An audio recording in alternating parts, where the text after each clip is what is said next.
位伫桂林甲关庙交界的这间制面厂，对面粉的搅拌、擀面到面条的成型、切割，全部拢是机械自动化来生产。只有工人伫出面口摆几排来迅速收面，而且动作要紧，若无面条会成为漏网之鱼。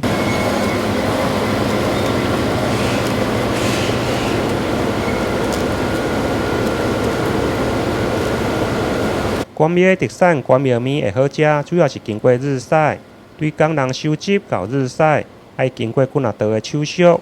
现在因为疫情的期间，民众宅在家，连带嘛带动关庙面的销量。根据业者表示，防疫期间至少成长3成以上。不过业者呼吁，因为现在原物料小麦面粉还阁真充足，民众唔免来囤货，食完才阁买。量绝对有够。面条是属于比较可以耐久放的一个物资哈，它基本上保存是可以1年的哦。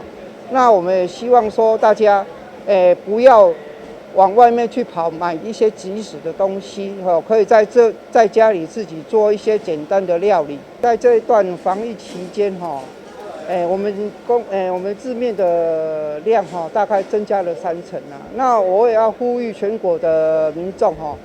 对这次的疫情不要太恐慌，哦，不要太买足够的量就好了。因为我们台湾目前的物资，不管是小麦的原料，或者是制面厂的一些物资，哦，应该都很充足，大家不必恐慌的急着最近去买，哦，买足够就好了。因为疫情宅在家，加上宅经济的发展，现在市面上各式的面条，不管是干拌面、刀削面。或者是关庙面、意面等，业者嘛拢有生产，提供消费者无同口味的选择。台南新闻林跟刘品言采访报道。